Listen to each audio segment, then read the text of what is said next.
Alright, the Reds, it's Talking Reds from the Anfield Wrap with me, Gareth Roberts, him, Ian, Ryan. Been a mad time, mate. I mean, no game for it'll be 2 weeks on Sunday. Super Leagues, you know, protests, pandemics. Makes your heart... It's not ideal, mate. It's been an absolutely wild season and a wild year. And it makes you, you know, think back to past times, doesn't it? And I don't know if anyone's seen Wayne's World, but you know, like that bit where they go...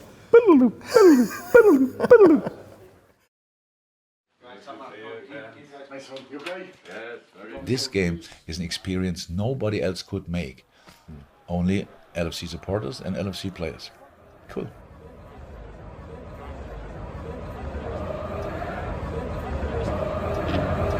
We're in the new camp. Liverpool have lost, which is an unusual feeling. Lost 3-0. I'm not quite sure how it happened, to be honest with you. I thought Liverpool played well. Barcelona took the chances, fair play, and it's a bit gutting. It is your post-match pint after Liverpool got beat 3-0 by Barcelona in the new camp. Steve Graves, Rob Gutman. The worst part of who I am, the worst part of my essence, is I think this. I think we can get something from the second leg, and I'm almost certainly wrong. Tell me why I'm wrong, or tell me why I'm right. It's going to be a bit of a monumental effort to turn this over, I think. I think Liverpool can beat them. I'm confident that we will beat them, to be honest. I think we played really, really well in the new camp, which sounds mad when you beat 3-0, got beat 3-0, but 3-0 is absolutely brutal. All I've said is it's in our hands to be 2-0 up after 25, and you said after 60, after 70, and that's perfectly right too. But it's absolutely in our hands to be 2-0 up after 25. We're a magnificent team because we've seen it happen time and time again. We are a magnificent team, Rob, so why would you not back a magnificent team to be 2-0 up after 20 minutes? Think about what we've done under Klopp. Think about the sides that we've beaten under Klopp.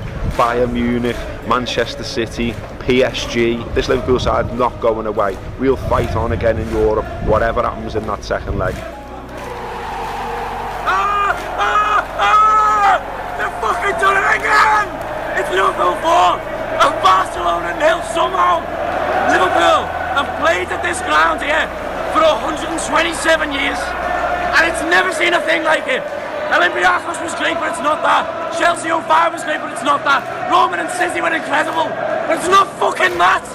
I feel like I'm having a stroke. I can't stop fucking shaking. Get in! Liverpool 4, Barcelona 0. Who the fuck you trying to kid? You come here in your fucking luminous kit, thinking you're fucking kings of the world. You're going home with the tails between your legs. Luis Suarez, fuck off.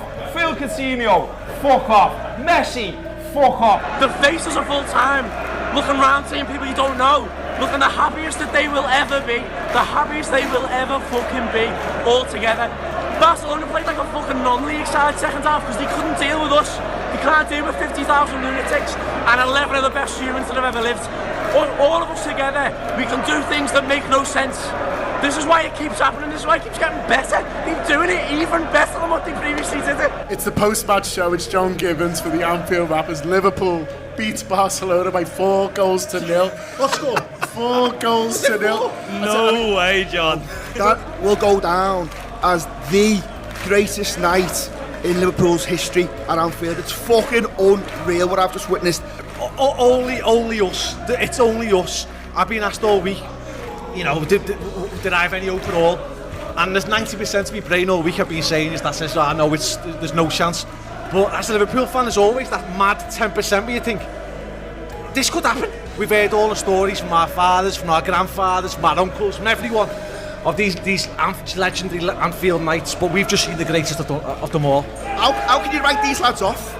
They never fucking let you down. All you want from a football club, you want them to demonstrate and show that it means as much to them as it does to us, and fuck me, it means everything to these lads. Mate, honestly, for the first time in my life earlier in the COP, loads of people were commenting on this. I was literally stuck for words. Like, I was just stood there with my head on my hands, just going, I can't believe this is just happening. And loads of people would grab me going, lad, it's real, it's real, it's real. And I was, honestly, I felt like I was in a dream. We are the mighty Liverpool, and we are going to Madrid! Get me on that fucking bus.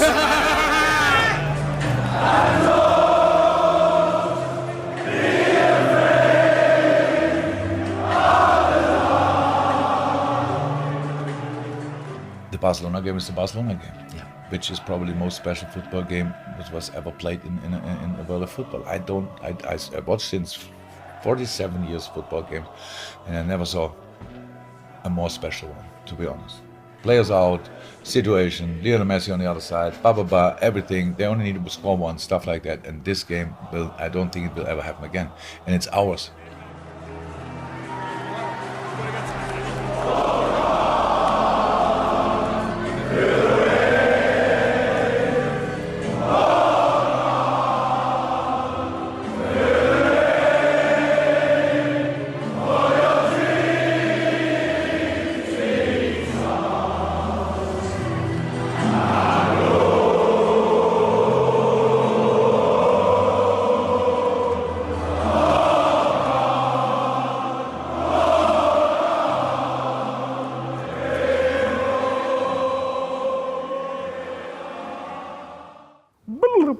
As they do on mine as well. And we're back.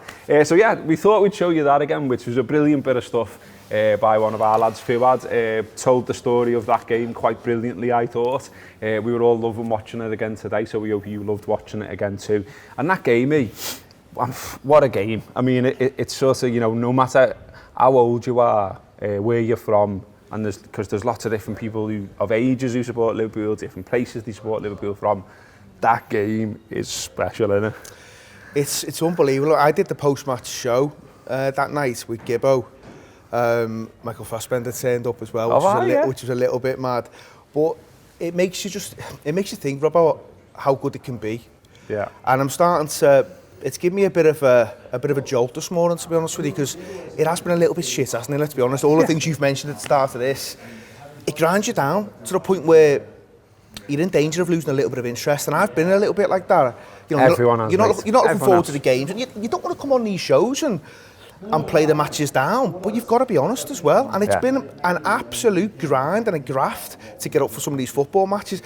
But then you see that clip, and it takes you back to that night, and it's one of the most special nights that I've ever witnessed, and I've been watching it for an awful long time now. And I think, one thing it says to me, and I hope the players are watching it back, by the way, because I think there's one or two that have maybe lost a little bit of confidence.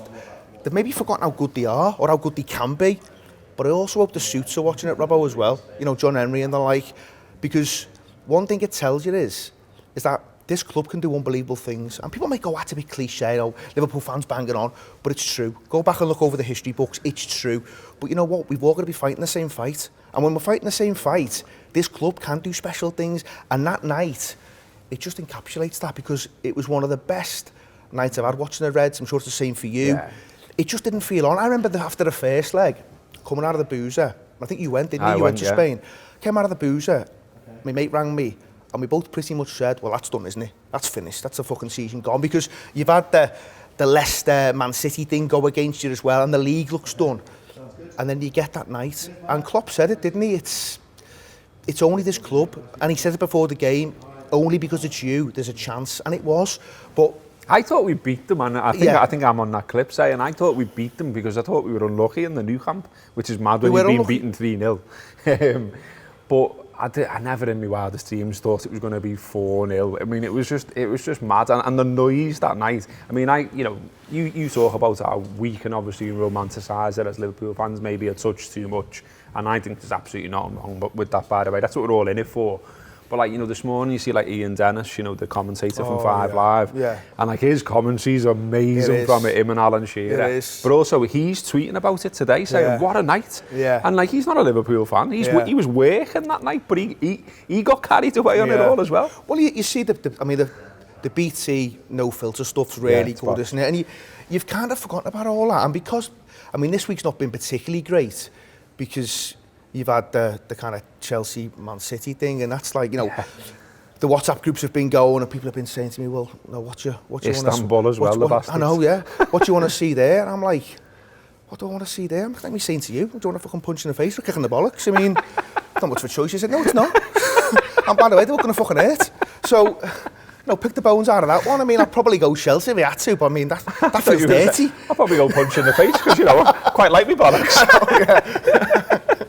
So, I mean, it's been a bad week. And then, as I say, that reminder this morning, and it passed me by, to be honest, until when I went online, went into Twitter, and you see the videos.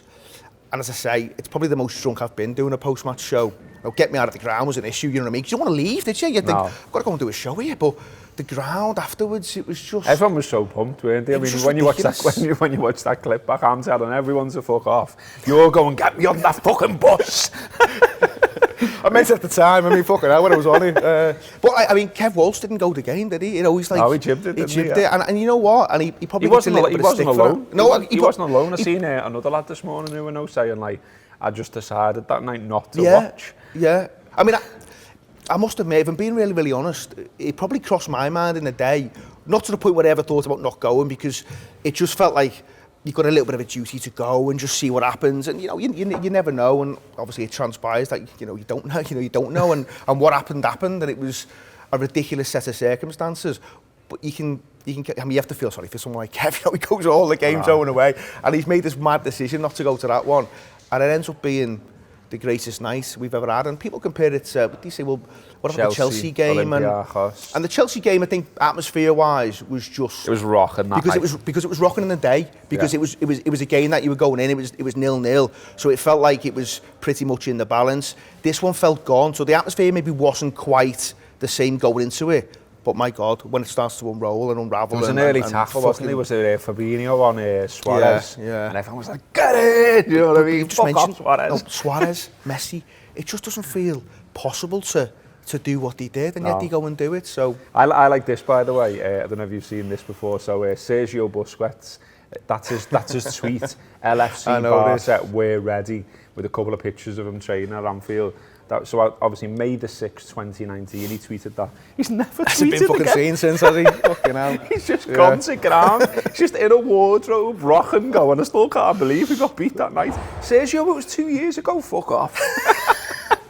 But you wonder what, I mean, impact that, because they've had the one the year before, haven't they, against Roma, I think it was. Yeah. And they probably think to themselves, well, we're never letting that happen again. And yet they don't account for what can happen at Anfield. With that kid as well, to Messi.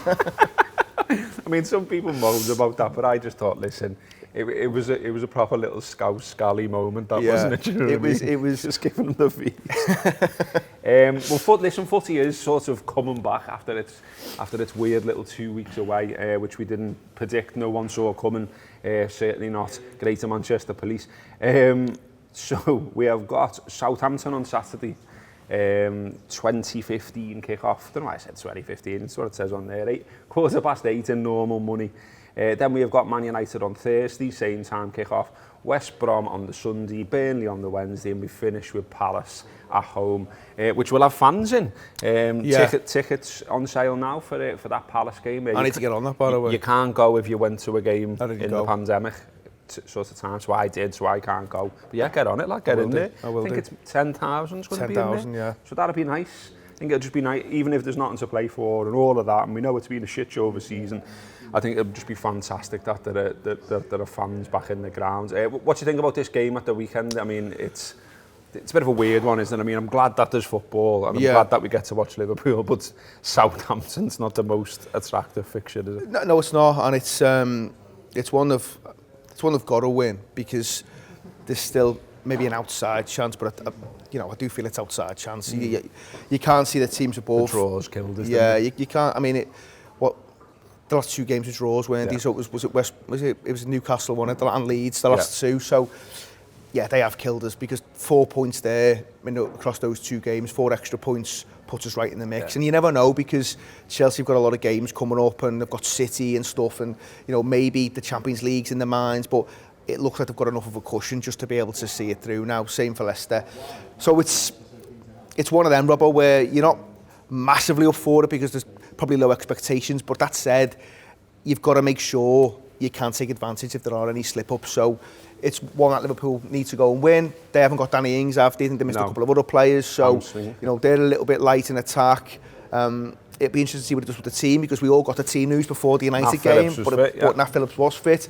despite, I don't think he trained, did he, before the game? Or certainly when we did the last Talking Reds on the Thursday, he wasn't training, so it was a bit of a shock to see him in there. Milner made the starting lineup as well. It's one of those fixtures where you look at the team lineup and you just didn't really pay any attention, because I didn't think for a second it was going ahead because of what was going on at Old Trafford. So yeah, it'll be interesting to see what he does with the team. But what it does do, if Nat Phillips is fit, and we have to think he is now, Fabinho can go right back into midfield, and that just makes one hell of a difference, doesn't it, to this football team? Absolutely. Then he's got a decision with the front three. I think I'd probably look to kind of Salah, Firmino and maybe Jota, and maybe let Mane come off the bench. You know, I never thought I'd be in a position where I'm saying that, because Sadio Mane's been one of my favourite footballers since he joined the club. I think he's been absolutely brilliant.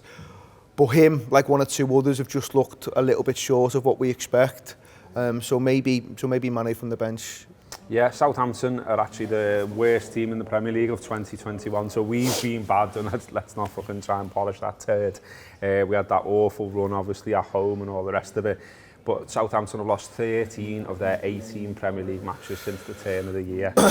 So you've got to look at it and say that they're not a side with a lot of confidence. I think they've thrown away the most points in the league as well from a winning position.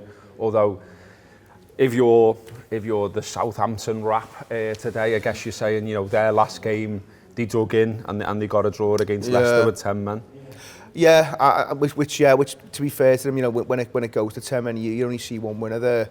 Obviously they got previous beef with Leicester, obviously the big 9-0 game and stuff. So I always think there's a little bit of something extra in it for Southampton when they come up against Leicester. They never want to be humiliated again. And don't forget, Robert, when you think back to where our bad run started, we have that draw at Newcastle which felt damaging, and then we go in after the Southampton game at their place. And they treated that like a cup final, by the way. Don't go back and look at the pictures at the end of the game. Yeah, that felt like a blow as well. Like crying. Yeah, he's on the pitch on his fucking knees, wasn't he? I feel my knees in a minute. It's fucking warm in here, by the way, and I'm fucking roasting. I should have took this off. But that felt like a big one for them. And they haven't really kicked on since, have they? They've gone backwards, and we definitely haven't kicked on since then. It felt like a bit of a hammer blow at the time, because it was on the back of that draw, I think, with Newcastle. And both sides, the fortunes since then haven't been great. They can't play Minamino either, so there's another attacker out of the starting lineup. So they probably won't have a lot going forward. But we've seen this season, teams haven't had to have a lot. They've been able to come, nick a goal. I know we've had this funk at home, but we're I think we're unbeaten in 6, albeit that there's 3 of them are draws. But Southampton, surely, and I don't buy into the attempt and fate Robbo bullshit and things like that. Look at that. Like, there's if you break the league, sorry, this is not great video, but if you break the league into home and away, Southampton are 18th in the league for away results this season. They've played 17, they've won 4 away from home. So surely, as I say, they've been shit this year. They've been shit away from home. Confidence is low. We should surely, and I've said this so many times. 4 points to one thing, 1-0 Southampton. Away win. Fucking hell. I love it down the bookies. No, I mean, that wouldn't be ideal. I think, that's, I mean, you look at that, I mean, yeah, Christ, they shouldn't be looking forward to it. But we've given too many teams a sniff, haven't we, this season? So, and it's just really hard to predict home and away games. It just doesn't feel like there's much in home advantage anymore because of the no crowd thing. And as I say, we can now see a little bit of light at the end of the tunnel. You've mentioned the 10,000 end of the season, and next season, I think it'll just feel different for everyone. And I'm hoping the players will see it that way, because, as I said at the very start of this, I think 1 or 2 have maybe felt a little bit sorry for themselves. There's been the injuries as now, and we know that's killed us from a trying to win the league point of view. But what got me was the kind of the fall that came after that almost, because you're still thinking there was enough in the squad to get top 4, Robbo, do you know what I mean? And I think we should probably finished in the top 4. I don't think we're going to do that now, and I think that's down to maybe this team taking one or too many 2 knocks, and they've not been able to come back from some of those, and maybe 1 or 2 have lost confidence, and yeah, maybe 1 or 2 have felt sorry for themselves. And should get Virgil in the dressing room or something and say, lads, I'm nearly back. Yeah. You know what I mean? Get Jordan in there as well. But he's trying to make the Euros, isn't he? Boys, yeah. I hope he doesn't. I hope he doesn't. No offence. I mean, I know be ready for us. I know we want to be there for his country, and I think part of you thinks, well, you'd like to see it for him, but just purely from a Liverpool perspective, I want him to get the break, because if he gets the break, I think you come back and you see Virgil making a a difference quite quickly. But when you've seen some of these players miss so much football for so long, they have these little niggling injuries when they come back, don't they? And it takes them a little bit of time. And you think if you throw them into a tournament where it's game after game after game, you don't want to see him break down again. I know. Just one last thing. There was a meeting this week between Spirit of Shankly and the club. This is sort of the aftermath of the European Super League plans and the way everyone reacted to it. Essentially, Spirit of Shankly wrote to the club, said that they wanted to meet and put forward some proposals. One of the idea being elected and accountable fan representation. Fancy it, lad? Fuck that. I can say with hand on heart. Imagine you in the boardroom. Fuck that. And no. Cups going everywhere. I mean, imagine being in the boardroom and being with them would be mad, number one. But number two, just imagine living in Liverpool and everyone knowing you're on the board of Liverpool football. You'll be able to go anywhere. Won a match. You have to be walking around with a little muzzy and glasses on and, you know, some big hats and a trench coat. No wonder Barca came off social media. It's just not worth the hassle, is it? I'm telling you. But it is, though, it does seem like a positive step. It does feel to me that Liverpool have got to do something here, or the owners have got to do something here after what went on. There's a line in the statement that Spirit of Shankly put out which says, this initial consultation was positive. Both parties agreed there is a need for a new structure, leading to meaningful and lasting supporter engagement. I think that's the thing with it, isn't it? I mean, I think they still got enough goodwill in the bank, enough credit in the bank, that you're not going to see at Anfield what you saw at Old Trafford. We're not in the same places as the Mancs. No. But equally, I think they've got to pull the finger out their arse and do something here now off the back of that European Super League plan. Yeah, 100%. I think the United situation, that's probably 15, 16 years of mismanagement that's led to what you saw last weekend. In terms of, you know, our owners, you know, people who listen to the subscription stuff probably know that I've never been the biggest fan.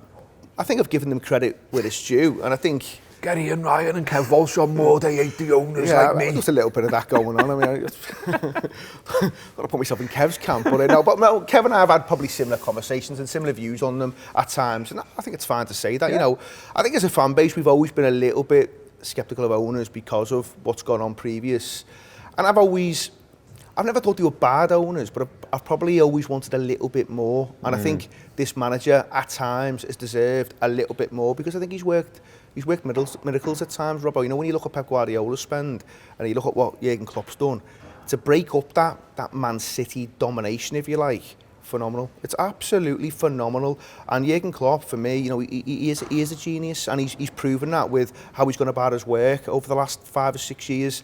And I think at times there's been moments where I've thought, just pull the trigger, Ed, just go again here a little bit bigger in the transfer market, back the manager a little bit more. But don't get me wrong, you know, the fact that they got him to the football club in the first place deserves credit, because getting him through the door was a game changer. He had offers from all over the show as well. Changer. Tottenham, City, United, Arsenal. You know, I remember World Soccer magazine at the time. I used to buy all the footy magazines, and it had him on the front, and the headline was the most wanted manager in the world. Let's have it right. He is. He could go anywhere. Anyone would have him. Anyone would want him. You know, there's a select few managers where if they're in the market for a job, everyone's interested. Jurgen Klopp's right in that mix. Don't worry about that. But and we got him, so credit where it's due. But as I say, you know, for me, they've pushed this fan base a number of times now, almost to see what they could get away with. And it just felt like there was one in the post a little bit with this, that they were going to push us again, just to see what they could get away with. You've said it yourself. Some of the mistakes they've made, they must know. They must know what the reaction's going to be. But it's almost like, well, how bad will the reaction be, though? Can we ride it? And we'll have to maybe go back on it, or can we get away with it? So I never really liked that, because there's mistakes you can make, but there's also mistakes where they're completely avoidable. If you just pick the phone up to someone and go, by the way, we're thinking of doing this, how's it going to land? Don't fucking do that. It won't land well at all. So these aren't silly people. They're very, very clever people. Stop making silly mistakes. Yeah, absolutely. So there's a bit of work to be done there, but listen, as you said at the start of this question, you know, we're not in the same place as United. I think their ownerships, it's a different thing going on that's there. Completely it's proper mismanagement. Yeah. Okay. That has been Talking Reds. Nice one to E.